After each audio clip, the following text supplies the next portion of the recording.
Upaya mendorong ekonomi nasional melalui program kewirausahaan perlu mengedepankan dukungan pendampingan kepada generasi muda. Kalangan akademisi hingga entrepreneur muda pun berharap program kewirausahaan bagi kalangan milenial dapat terus dikembangkan seiring meningkatnya peran teknologi digital. Upaya mendorong penciptaan UMKM perlu didukung dengan peran teknologi digital sebagai alat pengembangan usaha yang lebih efektif dan efisien pada generasi muda. Kepala Pusat Inovasi dan Inkubator Bisnis Universitas Bakri Eli Jamilah Miarja menilai, dalam meningkatkan kapasitas ekonomi nasional, peran digitalisasi yang sangat mudah diterapkan dapat menjadi salah satu pendorong semangat kewirausahaan di kalangan milenial. Peran teknologi digital telah terbukti semakin mempermudah pengembangan kewirausahaan melalui pendekatan yang cepat dan luas. Ya, selain dari insentif yang bentuknya materi, ya, supporting apa gitu kayak gitu, itu juga harus disertai dengan peningkatan kapasitas dan kapabilitasnya UMKM. Sementara itu, dalam pengembangan kapasitas kewirausahaan kalangan pengusaha muda, menyarankan generasi milenial saat ini mau menambah pengetahuan tentang dunia keuangan dan investasi, serta berani membidik target kecil sebagai langkah aman untuk memulai usaha. Dari mereka sendiri itu kemungkinan kalau anak sekolah kan masih meminta uang saku dari orang tua dan bahkan mereka punya modal yang terbatas. Karena itu mereka harus mulai dari modal yang minim terlebih dahulu. Nah, untuk terjun di dalam suatu praktek wirausahaan tentunya karena real money itu juga sangat merupakan challenging ya, merupakan tantangan yang besar juga bagi mereka. Saat ini jumlah UMKM di Indonesia mencapai lebih dari 65 juta unit usaha. Mayoritas dari jumlah tersebut masih didominasi usaha mikro yang memiliki omset maksimal 2 miliar per tahun. Pemerintah sendiri memiliki target 30 juta UMKM terhubung dengan pasar digital di tahun 2024.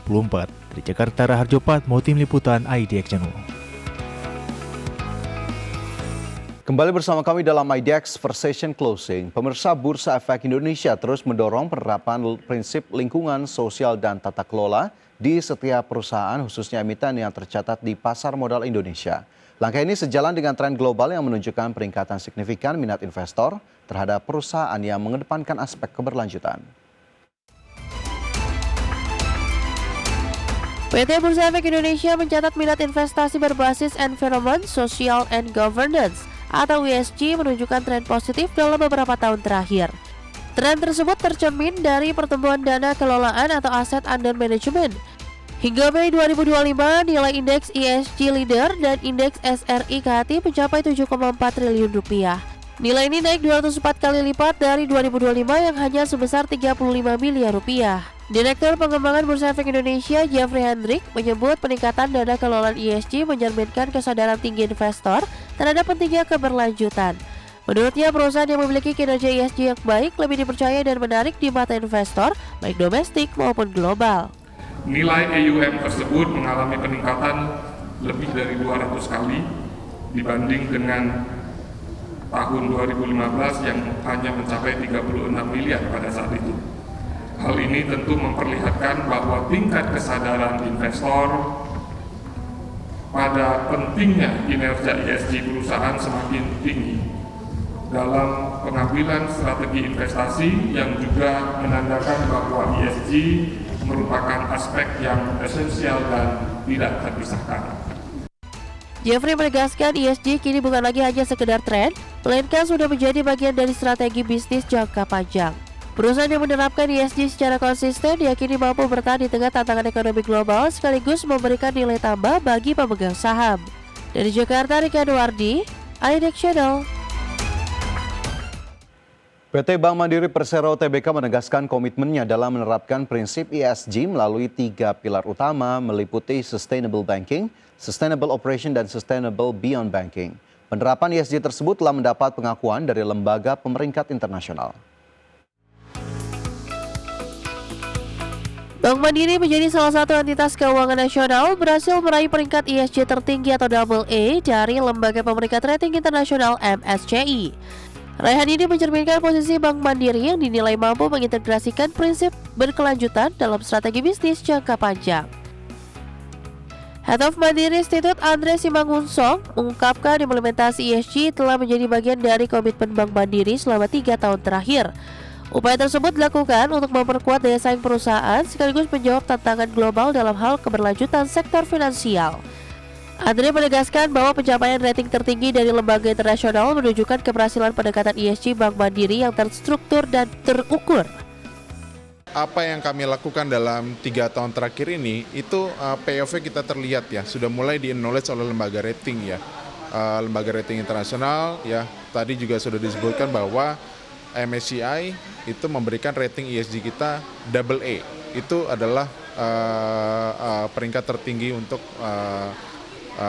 rating ESG. Meskipun telah meraih rating AA, Bank Mandiri akan terus meningkatkan penerapan ESG secara menyeluruh. Fokus utama ke depan akan diarahkan pada pengelolaan emisi yang dihasilkan dari aktivitas pembiayaan. Langkah ini menunjukkan bahwa Bank Mandiri tidak hanya mengejar profitabilitas, tetapi juga bertanggung jawab terhadap dampak sosial dan lingkungan. Dari Jakarta, Rika Nuwardi, IDEX Channel. PT Industri Jamu dan Farmasi Sido Muncul Tbk optimistis penjualan ekspor akan tumbuh sepanjang tahun 2025. Hingga kuartal 1 2025 kontribusi ekspor mencapai 12% dari total penjualan. Manajemen menyebut akan memperluas jangkauan pasar existing dan membuka negara tujuan baru. PT Industri Jamu dan Farmasi Sido Muncul Tbk optimistis penjualan ekspor akan tumbuh sepanjang tahun 2025. Meskipun global slowdown memberi tekanan, Sido Muncul yakin rantai pasokan bahan baku tetap lancar tanpa gangguan berarti. Proyeksi pertumbuhan minimal 10% sepanjang tahun juga dipertahankan berdasarkan hasil kuat di kuartal sebelumnya. Total penjualan bersih tahun buku 2024 menyentuh 3,92 triliun rupiah, naik 10% year on year berdasarkan laporan Bursa Efek Indonesia kuartal 1 2025. Penjualan domestik juga didukung distribusi yang diperluas serta peluncuran produk herbal dan farmasi baru. Dengan mengandalkan ekspor, inovasi produk dan distribusi yang strategis, Sido Muncul tengah memperkuat fondasi pertumbuhan jangka panjang.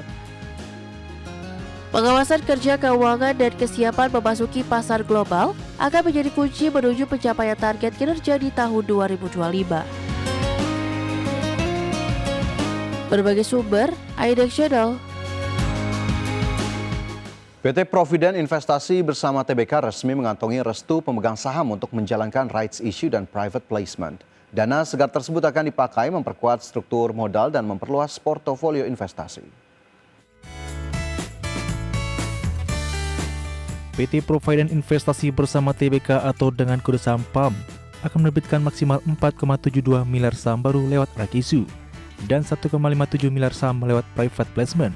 Persetujuan pemegang saham diberikan dalam RUPSLB dan RUPSI pada Rabu 25 Juni 2025. Aksi ini disebut sebagai bagian dari strategi jangka panjang memperkuat struktur modal perusahaan. Presiden Direktur PAM Tri Buwono menegaskan bahwa langkah ini akan dilakukan selektif dan terukur. Ia menjamin prosesnya akan mengedepankan prinsip transparansi dan tata kelola perusahaan yang baik. Pemegang saham juga diingatkan tentang potensi dilusi jika tidak ikut serta dalam right issue. Dana hasil aksi koperasi akan dilokasikan ke sektor sumber daya alam, teknologi, media, telekomunikasi, dan logistik.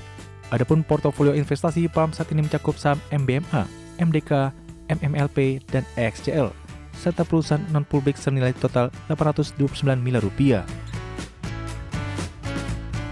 Perusahaan optimis prospek ke depan akan membaik seiring penguatan portofolio dan kondisi pasar.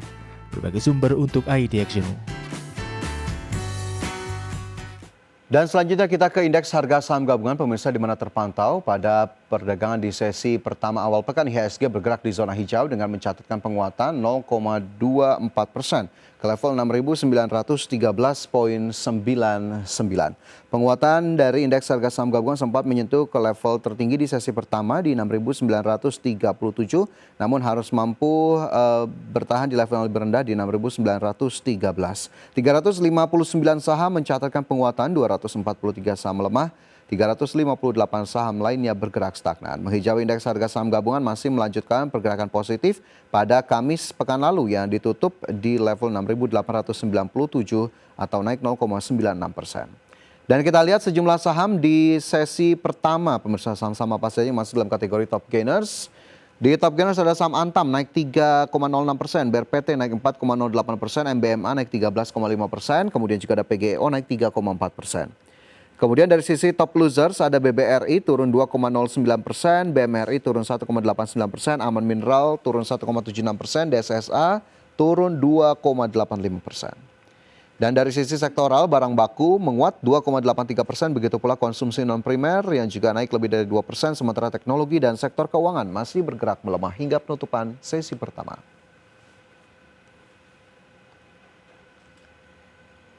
Dan pemirsa, kami akan segera kembali dengan informasi lainnya, tetaplah bersama IDX for Session Closing.